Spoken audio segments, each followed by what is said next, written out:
Bonjour à tous, bienvenue sur le plateau de Bonjour chez vous. Je suis très heureuse d'être avec vous. Aujourd'hui, notre thème sera un message d'espoir. Et comme chaque jour, nous allons commencer avec la pensée du jour. Et aujourd'hui, c'est notre invitée Sylvie Terry qui va nous l'apporter. Et ensuite, nous aurons notre rubrique Actu avec Anne qui fera le point sur l'état de la traduction de la Bible dans le monde. Voilà, vous connaissez le programme, je file rejoindre les chroniqueurs.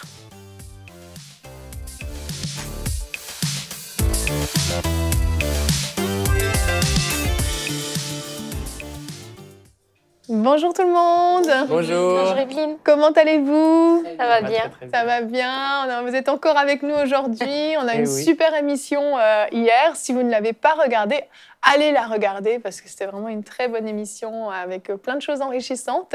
Et on va continuer aujourd'hui avec Sylvie. Tu avais à cœur un message d'espoir, vraiment quelque chose que le Seigneur t'a mis sur ton cœur. Donc si vous nous regardez et que vous passez par un temps difficile, par une épreuve ou juste simplement un moment où vous vivez des choses difficiles dans votre vie, vous êtes plus triste que d'habitude, c'est plus lourd que d'habitude, écoutez cette pensée du jour parce qu'elle est pour vous. Donc on commence avec la pensée du jour. Donc Sylvie, aujourd'hui, tu as un message d'encouragement que le Seigneur a mis sur ton cœur par rapport au psaume. Donc on va t'écouter. Oui, un verset qu'on trouve dans le psaume 84, versets 4 à 7. « Heureux ceux qui habitent ta maison, ils peuvent te célébrer encore. » Pause. « Heureux ceux qui placent en toi leur appui, ils trouvent dans leur cœur des chemins tout tracés. Lorsqu'ils traversent la vallée de Baca, ils la transforment en un lieu plein de sources, et la pluie la couvre aussi de bénédictions.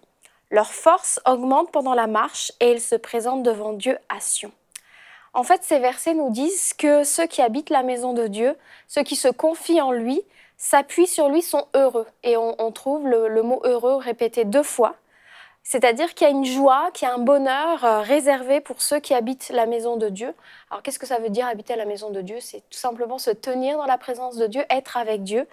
Et quand tu habites dans une maison, normalement, tu y passes du temps. C'est ton lieu de résidence.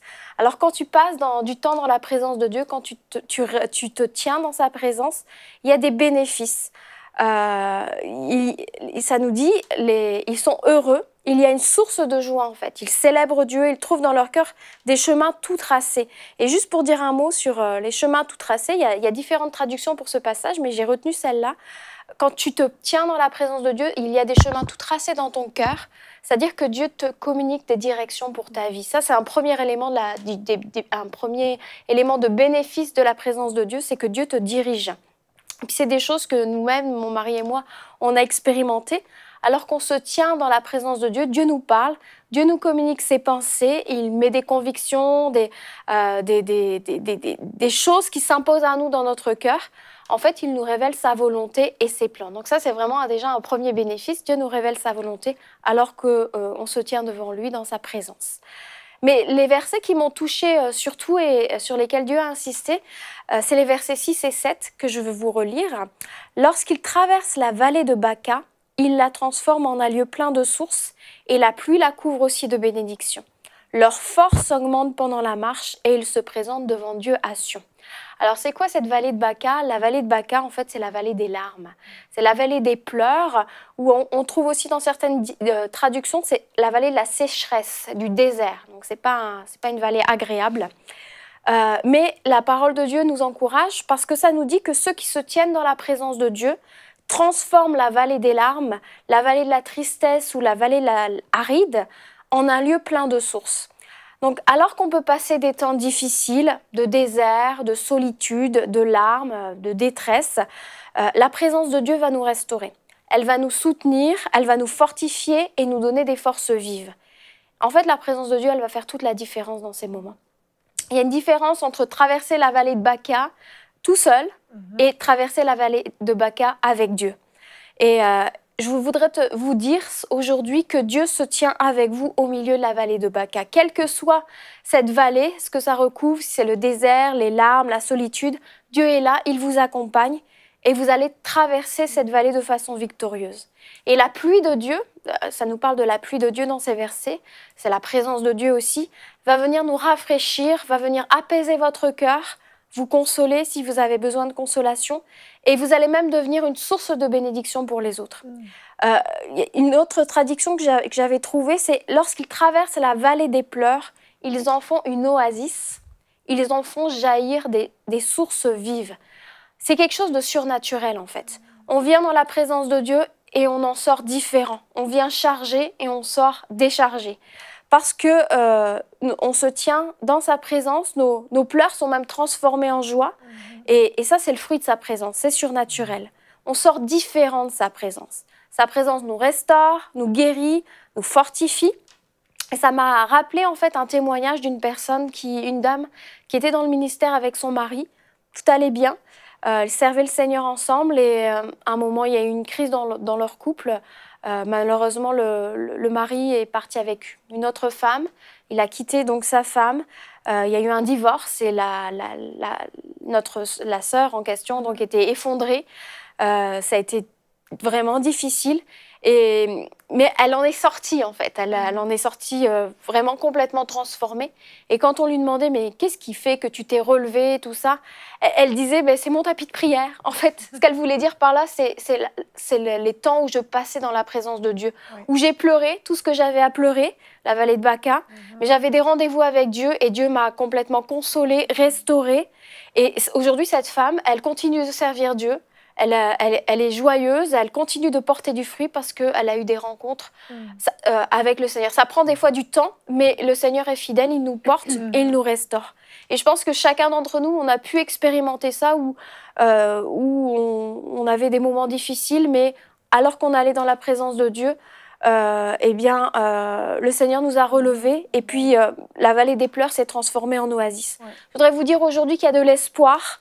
Restez dans la présence de Dieu, c'est votre lieu de refuge. Vous allez traverser cette vallée de larmes, vous n'allez pas y rester, on la traverse seulement. Et je voudrais vous encourager à faire taire la voix de l'ennemi qui vous dit que vous allez pleurer toujours, qui vous dit que vous allez sombrer dans la dépression, que désormais votre tristesse sera votre lot quotidien. Ce sont des mensonges.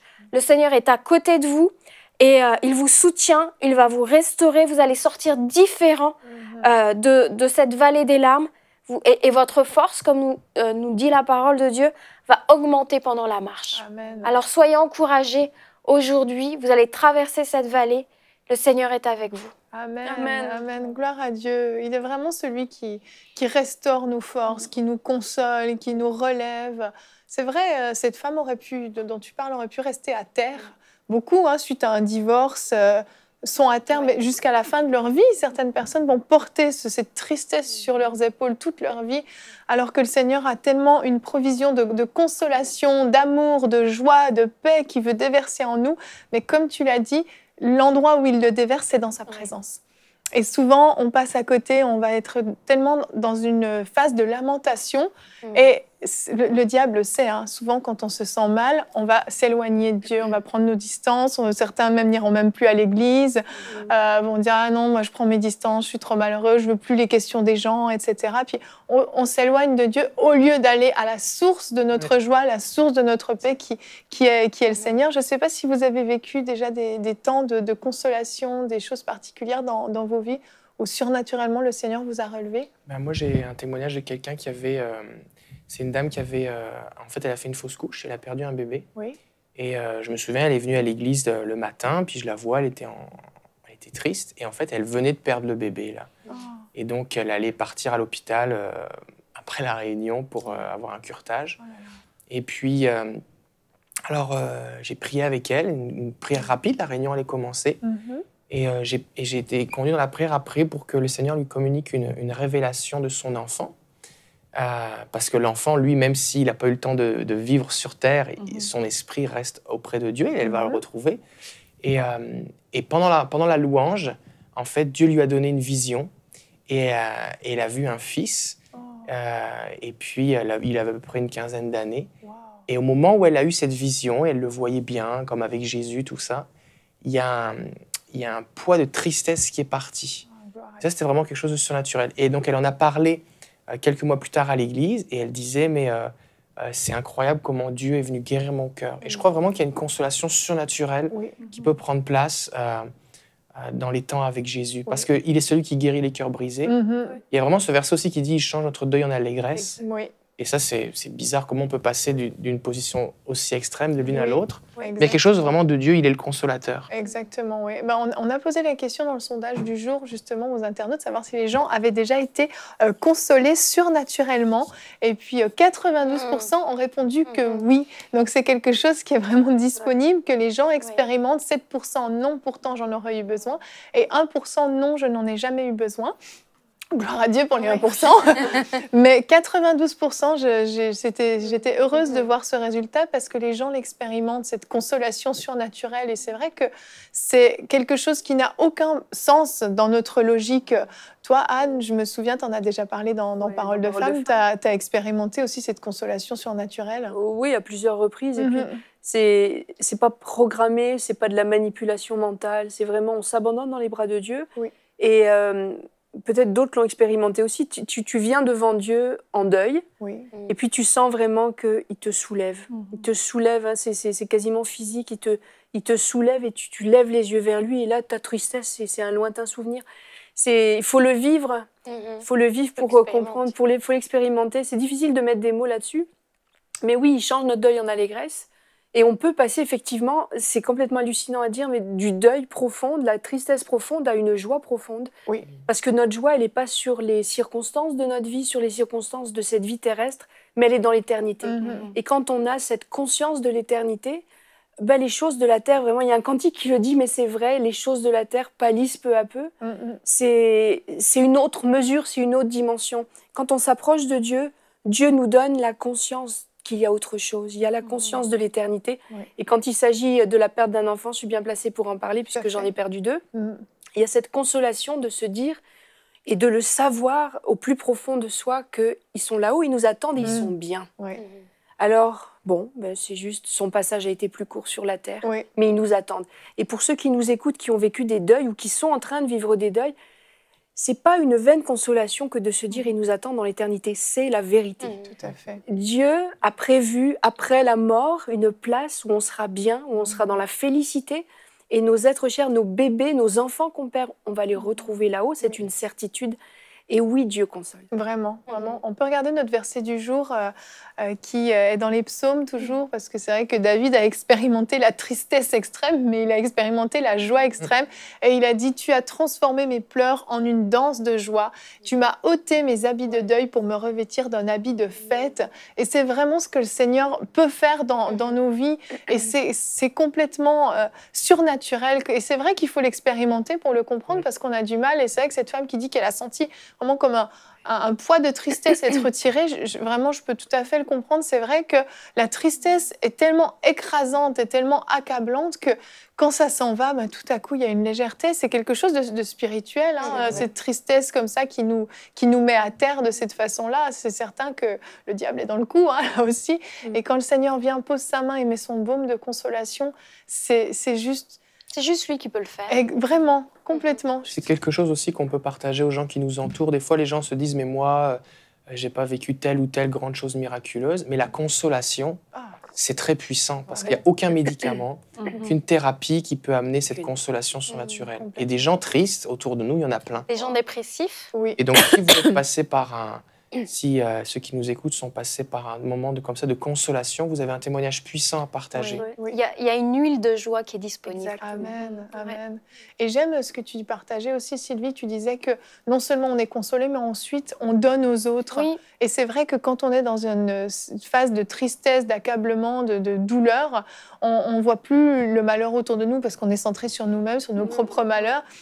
Et là, quand le Seigneur vient déverser cette eau de source de joie qui coule sur nous, on devient nous-mêmes une source de bénédiction. Alors qu'on a été consolé, on va être en mesure de consoler les autres. Exactement, c'est ça. Donc, c'est pas juste pour nous-mêmes personnellement, mais il y a quelque chose à donner. Ça va être une force, un témoignage, parce que on va partager notre vécu et waouh, tu as été restauré, consolé.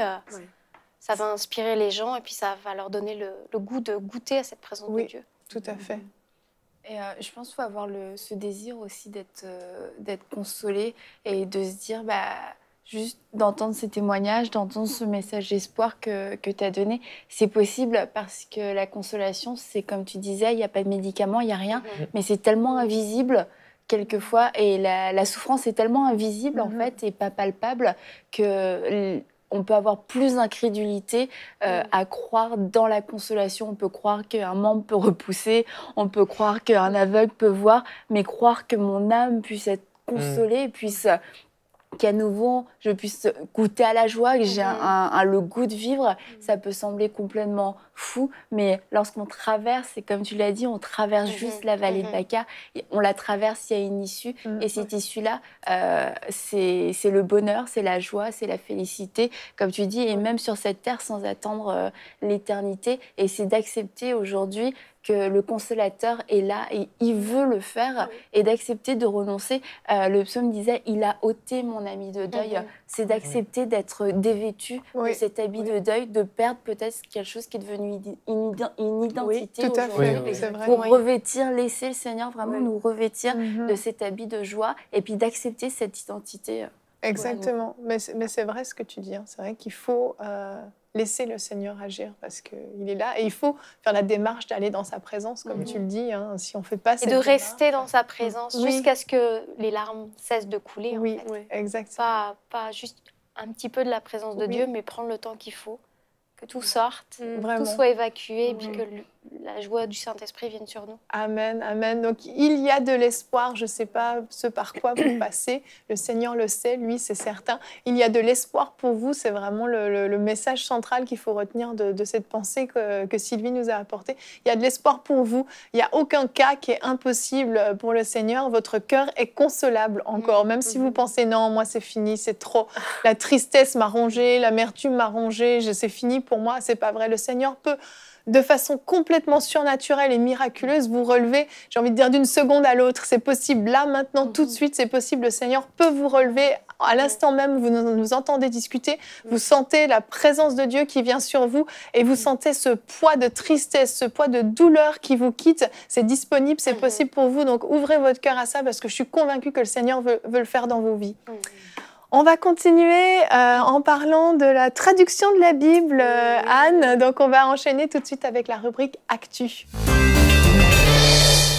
Donc, Anne, tu veux nous faire un petit topo de là où on en est dans la traduction de la Bible. Un petit instantané de là où se trouve la traduction de la Bible en 2017. Ben oui, parce que la Bible n'a pas juste été écrite en français et en anglais. Exactement. Au cas où quelqu'un l'imaginait. Mais justement, ce qui m'a fait vous apporter ce sujet ce matin, c'est une petite anecdote qui s'est passée récemment. C'est une de mes étudiantes de l'école biblique qui était entrée dans une grande discussion sur la traduction de la Bible. Et elle dit, mais il n'y en a pas de problème, il n'y a qu'à juste apprendre l'anglais à tout le monde, puis on n'a plus besoin de la traduire, la Bible. Et je voudrais juste dire à ceux qui pensent la même chose ce matin que Dieu parle dans la langue du cœur. Et la langue du cœur, c'est notre langue maternelle. On en a une, on n'en a pas deux. C'est vrai. On n'en a pas 10. Et on a beau être doué en langue et avoir appris toutes sortes de langues à l'école, il n'y a rien de tel que notre langue maternelle pour parler à notre cœur. Et c'est pour ça que c'est si important d'apporter aux gens, dans leur langue maternelle, le message de Dieu. Alors, ça va peut-être vous étonner, mais il y a 7000 langues, un peu moins de 7000 langues sur la Terre qui sont parlées en 2017. C'est énorme. C'est énorme. Alors, selon la façon de décrire une langue, parfois on décrit un dialecte, parfois on décrit une langue. Donc, certaines sont catégorisées dialectes. Donc, selon les statistiques, on a entre 6880 et 7000 langues parlées sur Terre. D'accord. Donc, on a un premier visuel, je vais vous le montrer. Donc, voilà, 6800 langues parlées dans le monde. Et à votre grand étonnement, il n'y a que 648 langues qui ont la Bible en entier traduite, Ancien Testament et Nouveau Testament, dont fait partie le français. On est bénis, merci Seigneur, on a la Bible dans notre langue maternelle. On a 1432 langues qui n'ont que le Nouveau Testament. 1145 qui ont seulement quelques passages et sélections de livres. Et 3655 langues, donc plus de la moitié, qui ne disposent d'aucune traduction. Donc vous voyez que le chantier est encore grand. Je vais vous le dire d'une autre façon. Donc on va passer au visuel numéro 2. Donc sur les 7,4 milliards d'habitants sur la planète, 5,6 milliards ont accès à la Bible entière. 657 millions ont accès seulement au Nouveau Testament, ce qui est quand même un bon début, mais bon. 434 ont accès à certains livres ou passages et 253 millions n'ont encore aucune traduction dans leur langue. Donc vous voyez qu'on est loin du compte. Ça fait du monde quand même. Ça fait du monde. On peut se réjouir, ça fait quand même 3/4 de la population qui a quand même la Bible entière dans sa langue maternelle. Mais il y a quand même 253 millions. Ça représente quoi, 253 millions 253 millions, c'est un peu moins que la population des États-Unis. Ouais. Donc pour vous se rendre compte. Ça donne une idée, c'est quand même beaucoup. Oui, c'est quand même beaucoup de sûrement. gens. Et donc effectivement, les langues majeures comme le français, l'anglais, le chinois ont déjà, l'espagnol, ont déjà leur langue, la Bible dans leur langue. Mais il reste beaucoup de petites langues. Et quand je dis petites langues, ça peut être 20 000 personnes, 15 000 personnes, et même jusqu'à 400 personnes. On a certaines langues, on va le voir un peu plus loin dans la rubrique, qui ont juste 400 locuteurs, donc 400 personnes qui parlent cette langue-là, mais n'ont pas la parole de Dieu dans leur langue. Donc on veut parler à leur cœur, on veut qu'ils aient accès au message de Dieu dans leur langue. Et même les 434 millions qui ont seulement certains passages dans le livre, c'est très peu aussi quand même. C'est très peu, parfois. Bon, souvent, dans les programmes de traduction biblique, on va commencer par le Nouveau Testament. Donc, ils vont avoir la lettre aux Philippiens, ils vont avoir les Actes des Apôtres. Philémon. Tu rigoles, mais j'avais une amie. Qui était traductrice. Ouais, elle avait commencé par Philémon, parce que ça lui faisait une petite mise en jambe pour la suite. On va voir aussi d'autres statistiques qui sont intéressantes. Parce que vous allez me dire, mais sur quel continent ? On a l'impression que, en Europe, par exemple, tout le monde a la Bible. Eh bien non. En Europe, il y a sur 275 langues, ça va peut-être vous étonner, mais encore 46 n'ont pas la traduction. Ah oui, quand même. Les Amériques, on a 949 langues et 79 qui n'ont encore aucune Bible dans leur langue.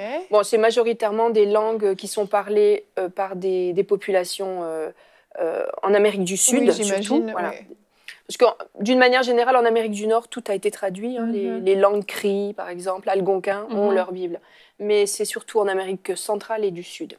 Dans la zone Pacifique, il y a encore beaucoup de travail. 1276 langues, seulement 391 ont une Bible en entier. D'accord.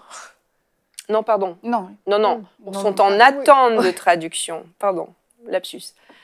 Donc 391 langues n'ont pas encore de Bible et sont en attente d'un programme.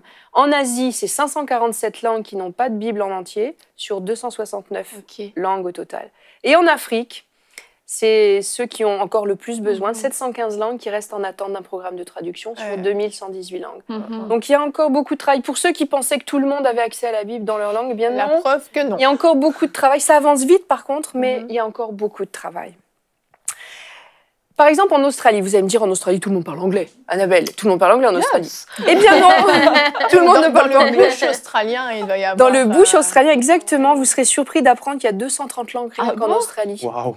230 langues. Je ne parle pas des dialectes ou des petites langues cousines. Je parle de langues étiquetées comme langues par les linguistes. 230 langues, oui. Wow. Et la moitié seulement ont la Bible traduite. Annabelle soupçonne un mensonge, là. Je vais aller vérifier tes sources. Mais tu peux. Et justement, j'ai deux petits exemples. Donc, il y a le peuple Aliawar qui habite à 250 km au nord-est d'Alice Springs. Donc, pour ceux qui connaissent les images d'Australie, là, vous savez, l'image typique d'Australie avec le gros rocher Ayers Rock. Bon, c'est dans ce coin-là. Il y a 2250 personnes qui parlent cette langue-là, Aliawar. Il y a seulement 4 livres de l'Ancien Testament et 11 livres du Nouveau Testament. Et en ce moment, on a un missionnaire qui s'appelle Bruce Nair qui est en train de leur traduire. D'accord. Donc on prie pour vous, Bruce. Oui. Continuez. Il y a aussi les Pinti-Ini. C'est joli comme nom. C'est pour ça que je voulais choisir. Il y en a plein, mais celui-là, je trouvais qu'il était mignon. Il y a seulement 400 personnes qui parlent Pinti-Ini. Et ils n'ont aucune Bible dans leur langue. Okay. C'est des gens qui ont désespérément besoin de la Bible. Et souvent, vous allez me dire, mais ils parlent anglais, ces gens-là. Eh bien non. La plupart savent juste se débrouiller pour le courant, les pour petites choses du quotidien. Les petites choses du quotidien, mais ont vraiment un vocabulaire archi basique. Ils sont incapables de comprendre une Bible, même en anglais courant. J'ai un petit visuel, parce qu'il y a des bonnes nouvelles. Oui. Certains projets sont terminés et très récemment, je pense que ça fait quelques mois seulement, la langue en langue léwo a été terminée. Donc on a un visuel, il y a eu la dédicace. Voilà, ça c'est la cérémonie de dédicace, ça se trouve au Vanuatu, dans le Pacifique. Et c'est donc le peuple léwo. Et ça a pris 35 ans pour traduire la Bible en entier en léwo. Et donc ils ont fait la fête, parce que oui, 35 ans d'efforts, ça valait la peine. Et les léwo ont enfin la Bible dans leur langue. Donc on se réjouit pour eux et on félicite les missionnaires et les locuteurs locaux qui ont traduit. Parce que c'est pas seulement des missionnaires qui traduisent. Il y a des missionnaires, mais il y a aussi beaucoup maintenant de locaux qui se dévouent à la traduction dans leur langue. Toute une équipe. Toute une équipe. Maintenant, c'est plus juste une personne qui part et qui, pendant toute l'œuvre d'une vie, va traduire. Ce sont des équipes. Et l'équipe en langue léou a terminé, on les félicite. Oui. J'ai aussi l'exemple du Tchad. On va changer de continent, donc on a les statistiques du Tchad. Je vous ai pris un exemple vraiment frappant, typique de l'Afrique. 12,8 millions d'habitants avec les 2 langues officielles français et arabe, une langue de communication avec laquelle les gens peuvent échanger jour après jour, l'arabe tchadien, qui est quand même éloigné de l'arabe officiel. Il y a 132 langues au total, dont 74 n'ont encore pas de Bible. Ça fait encore beaucoup de travail. Oui. 29 ont le Nouveau Testament en entier, 16 ont seulement des passages de la Bible et 13 ont la Bible complète. Donc il y a un autre problème, je vois, qui se rajoute avec le taux d'alphabétisation. Alors je vais y venir un peu plus loin dans ma rubrique. Effectivement, comme tu le dis, le taux d'alphabétisation, qui est souvent très bas dans ces pays concernés, dans ces peuplades-là, est un obstacle à la diffusion de la Bible. Oui. Donc ça ne sert à rien d'avoir une belle Bible, c'est dur à dire, belle Bible traduite quand personne ne peut la lire. Et l'alphabétisation et la traduction de la Bible sont 2 programmes qui travaillent main dans la main, qui fonctionnent main dans la main. On n'a pas de programme de traduction sans programme d'alphabétisation. Et c'est souvent par là qu'on commence. Souvent, j'explique que la traduction biblique, ça ne commence pas sur les chapeaux de roue, j'arrive et je commence à traduire avec mon petit stylo, mon papier. Ça commence déjà par une étude de langue. Il y a des enquêteurs de langue qui vont sur place, qui vont essayer de voir quelles langues sont les plus pertinentes pour faire une traduction, parce que certaines langues sont voisines, certaines langues peuvent être comprises par plusieurs peuplades, donc ils vont essayer de déterminer quelle est la langue la plus rentable, entre guillemets, à traduire. Il va y avoir aussi des grammairiens qui vont faire l'alphabet, qui vont décrire la grammaire et qui vont présenter toute cette grammaire et cette langue écrite au gouvernement pour validation. Ensuite, il y a tout un programme d'alphabétisation parce que, comme on l'a dit, ça ne sert à rien d'avoir une Bible traduite si personne ne la lit. Donc, on va alphabétiser, on va apprendre à lire aux gens. Et ensuite seulement, il y a tout le programme de traduction biblique qui se met en place. Donc, c'est beaucoup de travail, des équipes entières qui travaillent. Et c'est, oui, un gros travail, mais qui vaut la peine. Oui, vraiment. Alors, justement, on va s'attarder à l'exemple du Tchad. Récemment, la Bible en langue mango a été traduite. Et il y a un pasteur mango qui disait justement, lui, il a fait des études en théologie, j'imagine en français, et il a un doctorat en théologie. Mais quand la Bible est parue dans sa langue, il a pris 2 mois à l'écart pour se plonger dans la Bible en mango. Et il en est ressorti qu'il était émerveillé. Il a dit, c'est comme une illumination, il y a des passages que je n'avais jamais compris, malgré son doctorat de théologie, et qui enfin se sont éclairés parce qu'il l'a lu dans sa langue maternelle. Donc comme quoi c'est important, vraiment. C'est vraiment important. Donc vous voyez, c'est quelqu'un qui est lettré, qui connaît, j'imagine, au Tchad c'est surtout le français et l'arabe, donc qui parle très bien, qui a été capable de faire un doctorat dans une autre langue que sa langue maternelle, mais qui n'était pas complètement apte à saisir les raffinements de la parole de Dieu. Exactement. Et dans sa langue maternelle, tout s'est illuminé. Donc ça vaut vraiment la peine. La langue dans laquelle Dieu nous parle, c'est la langue du cœur. Et il faut absolument que chacun ait la Bible dans sa langue. Au sud du Tchad, c'est sûr que au Tchad, c'est un pays qui est majoritairement musulman, mais il y a 5% de la population, surtout au sud du Tchad, qui est de plus en plus christianisée. Et ça progresse. Ça gagne du terrain et on veut vraiment que ces gens aient la Bible. Il y a l'exemple du peuple Marfa, qui est aussi un peuple du Tchad, 16 000 personnes qui n'ont aucune traduction.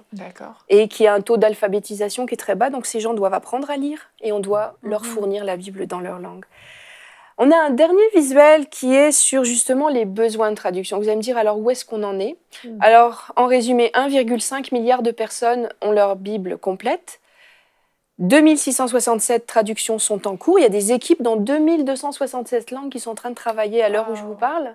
1700 autres langues ont besoin d'un programme de traduction et sont en demande. Vous voyez, si vous avez la vocation, il y a de la place pour du travail. Il y a beaucoup de chantiers en cours quand même, c'est encourageant. Beaucoup de chantiers en cours. Ça se fait. Et puis vous allez me dire, si vous êtes interpellé par ce besoin, mais comment est-ce que je peux aider? Il y a 3 façons d'aider. D'abord en priant, parce que vous savez très bien que sur quelques finasseries de la parole de Dieu, des églises vont se diviser. Donc il faut que les traducteurs soient inspirés par l'Esprit de Dieu pour donner le mot juste, l'expression juste qui va toucher le cœur des gens sans tordre le sens. Exactement. Donc c'est un enjeu majeur. On ne peut pas traduire ça comme on traduirait une notice d'emploi d'un aspirateur. Oui, c'est vrai. Il faut vraiment, la parole de Dieu nécessite une traduction de haute qualité qui a besoin de l'inspiration divine pour être pertinente.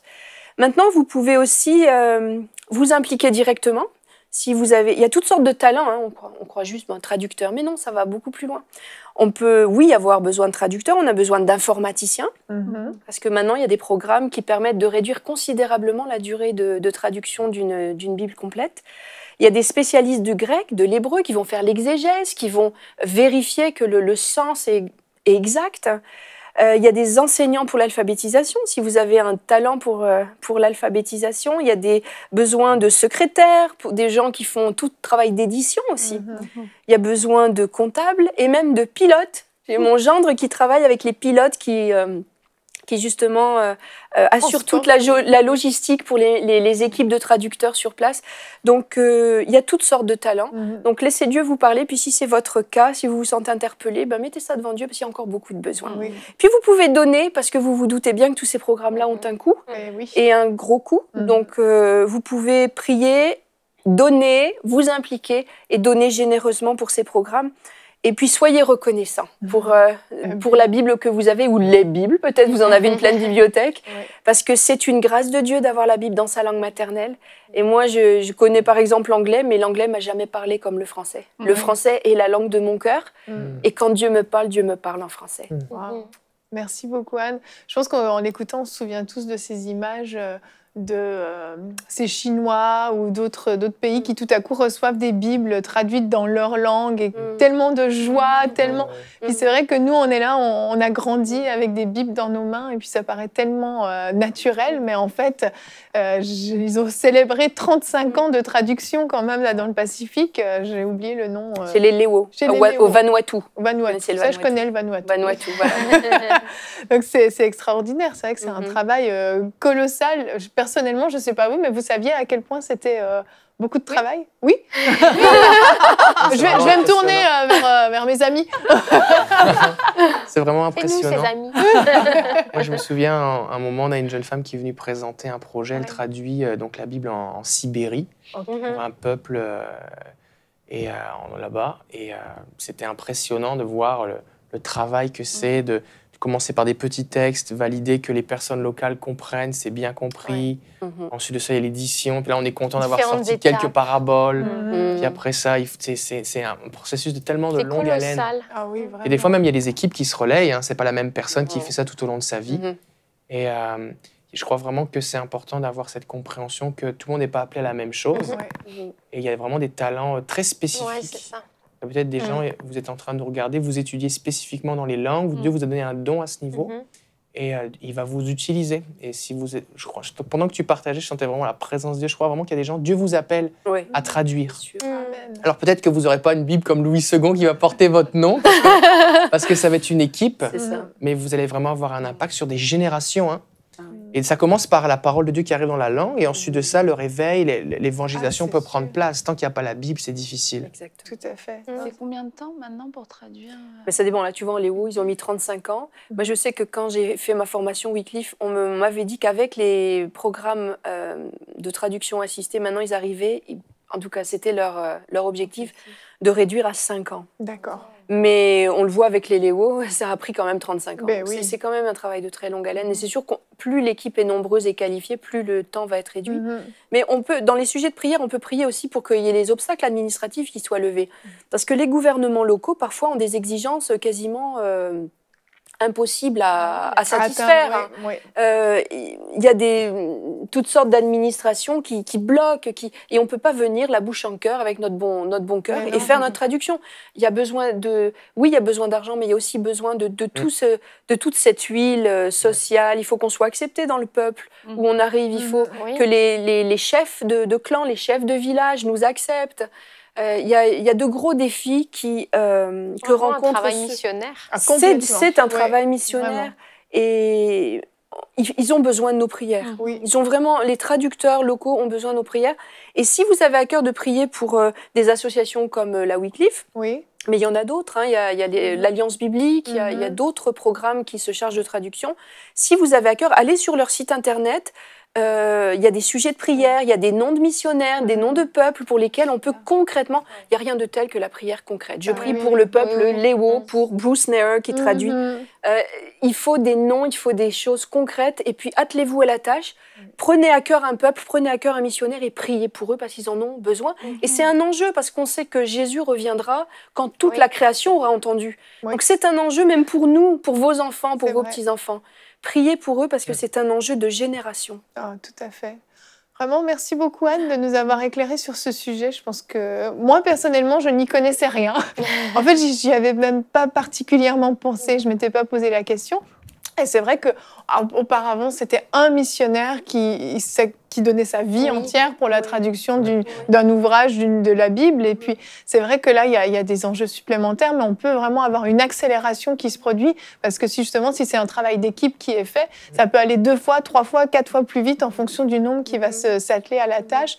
Et c'est certain, c'est vraiment un appel, comme tu le dis, David. Je crois que tout le monde, parce que c'est ça, c'est un travail missionnaire, c'est un don de soi. Et ces organismes ne salarient pas. Non, en tout cas, peut-être d'autres, mais moi, je connais plus.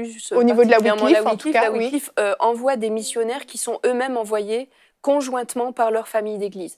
Donc, une famille d'église va envoyer un missionnaire spécifiquement pour la traduction biblique, et la Wycliffe va faire tout ce qui est formation, encadrement sur place. Comme je vous disais, il y a de la logistique. Par exemple, au Togo, il y a un centre à Lomé qui est comme j'allais dire une tour de contrôle pour tous les missionnaires qui sont sur place dans le pays et qui traduisent. Et donc régulièrement, les missionnaires viennent parce qu'ils ont besoin de conseils au niveau de la traduction, de formation, d'encouragement. Donc il y a des, c'est ça, il y a des centres dans chaque pays et oui, les besoins sont immenses. Vraiment, vraiment. Ouais, ça me fait penser à ce verset qui dit comment sauront-ils si personne ne leur annonce. Mais c'est vrai que le fait d'avoir la Bible écrite en main propre, d'avoir la parole de Dieu, ça change une vie. Imaginez notre vie à nous, sans Bible. Enfin, je sais pas, ce serait dramatique en fait. Donc, gloire à Dieu pour toutes ces personnes qui s'investissent là-dedans. Vraiment que le Seigneur les fortifie et les inspire et qu'il fasse lever d'autres personnes comme ça, d'autres missionnaires qui sacrifient leur vie en fait, vraiment au service des autres. Et c'est un fruit gigantesque qui est porté quand on participe à une telle œuvre, c'est extraordinaire. J'avais lu un livre de témoignages qui était merveilleux, c'était chez les Ebo du Nigeria, le peuple Ebo, et le réveil a commencé par un couple de missionnaires suisses, une famille en fait, ils avaient 4 enfants, qui sont arrivés dans le peuple Ebo au Nigeria, et qui ont traduit des passages de la Bible en langue hébo. Les enfants ne sont pas un obstacle au ministère, on rebondit sur... Petit clin d'œil à l'émission d'hier. Allez voir. Et oui, ils ont fait un travail colossal et ça a été le point de départ du réveil chez le peuple hébo. Donc c'est vraiment... Mais c'est pas étonnant que ce soit lié à des réveils parce que tout à coup la vérité est apportée et c'est extraordinaire. Merci beaucoup Anne, merci à vous aussi d'avoir participé à cette émission et merci à vous de nous avoir suivis. On va se retrouver demain. Demain, on va parler de délivrance. Le thème sera « Délivré pour la liberté ». Et nous répondrons au sondage, la question que nous vous avons posée. Selon vous, un chrétien peut-il avoir un mauvais esprit? On verra la réponse demain. Suspense. Merci à tous de nous avoir suivis. Je vous rappelle la pensée du jour de cette émission, vraiment qu'il y a un message d'espoir pour vous. Donc, n'hésitez pas à partir dans la présence de Dieu dès maintenant. Éteignez votre télévision. Allez vous connecter à Dieu. Le Seigneur veut vous consoler surnaturellement. J'en suis convaincue. Il a un dépôt pour vous spécial en ce moment même. Donc, je vous invite à aller vous tenir dans la présence de Dieu. Et je vous dis à demain. Bonjour chez vous.